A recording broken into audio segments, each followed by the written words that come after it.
Bonjour, j'espère que vous allez bien. Je m'appelle Mujahid et je suis un coordinateur de UWC Niger pour la sélection 2025. Donc, cette vidéo a été faite pour aider les professeurs à remplir le formulaire de recommandation pour les élèves.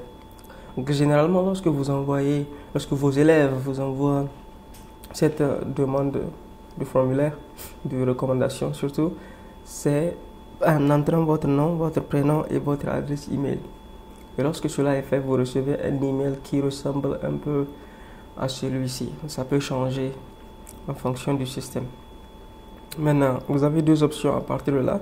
Vous pouvez cliquer ici pour donner une recommandation, ou deux, vous refusez de donner une recommandation. Si par exemple, l'élève n'a pas demandé votre permission avant de le faire, ou bien si vous avez refusé en personne mais que l'élève a quand même mis votre email, vous pouvez toujours décliner ici. Ou si vous ne pensez pas connaître l'élève suffisamment pour faire cette demande-là.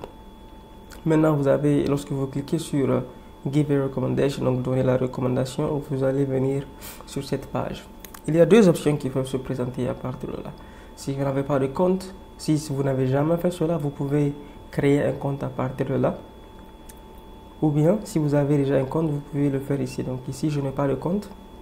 Mais il y a aussi une option. La troisième option, c'est d'essayer de connecter votre Facebook, votre Twitter ou votre compte Gmail pour le faire. Donc ici, on va essayer de faire Register parce que c'est beaucoup plus simple. Ou bien, lorsque vous cliquez ici, vous voyez le Google là, vous cliquez dessus. Et en principe, boum, vous êtes déjà redirigé.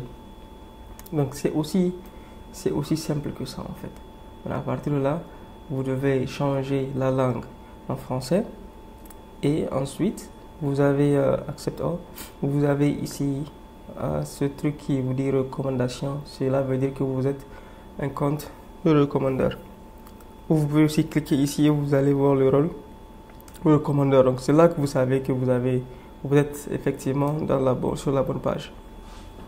Et donc ici, vous êtes en train de recommander à Noureddin Mujahid. Voici l'adresse email de l'élève. Et vous avez accepté de faire la demande. Vous pouvez lire les différents détails ici qui expliquent un peu ce qu'est le mouvement UWC. Maintenant, vous mettez votre nom. Votre nom, c'est Ibrahim Diallo. Par exemple, votre profession enseignant de maths, lycée Issa Korombe. Issa Korombe, on va dire, ou un truc comme ça. Bon, Issa Berry. Je pense que c'est Issa Berry le nom, pas Issa Korombe. On va juste créer un lycée comme ça. Donc, quelle est votre adresse email? Donc, en principe, c'est l'adresse email sur laquelle vous avez reçu la demande. Maintenant, quel est le nom du candidat pour lequel vous écrivez la référence? En principe, ça aussi, ça doit venir directement parce que c'est le nom du candidat qui est là. Ensuite, est-ce que vous préférez télécharger une référence préécrite? C'est vrai que beaucoup de professeurs, surtout au Niger, écrivent déjà la lettre de recommandation. Et donc, si oui, vous préférez le faire, vous écrivez sur oui et puis vous essayez de télécharger la demande ou la lettre de recommandation. Donc, si vous le faites, vous pouvez donc combien de temps avez-vous connu le candidat, vous le dites, dans quel contexte vous le dites, et comme vous avez déjà écrit la lettre, vous n'avez pas besoin de répondre à toutes ces questions-là. Maintenant, si vous cliquez sur soumettre et que ça ne passe pas, vous pouvez juste venir ici, vous mettez NA, juste pour un peu remplir, ou vous mettez quelque chose, ou même si c'est un point, juste pour que ça passe. Maintenant, quand ça vient à notre niveau, nous, on peut voir que vous avez déjà mis la lettre de recommandation en tant que PDF. Et donc, on ne va pas lire cela. Ou vous pouvez mettre vous pouvez faire la lettre de recommandation, répondre à ces questions et tout. Cela ne peut qu'aider l'élève. Maintenant, s'il y a peut-être une autre recommandation à faire pour les professeurs, c'est surtout lorsque vous faites une lettre de recommandation, l'objectif c'est que nous, on veut avoir une idée de l'élève à travers les yeux d'un éducateur. Et comme c'est l'élève qui choisit le professeur ou la personne qui va faire la recommandation, il est extrêmement important que le professeur prenne le temps de pouvoir écrire une lettre de recommandation qui peut rendre service à l'élève. Vous êtes probablement son meilleur professeur ou le professeur qu'il préfère ou qu'elle préfère. Et donc si votre lettre de recommandation ne le reflète pas, cela peut nuire à l'élève.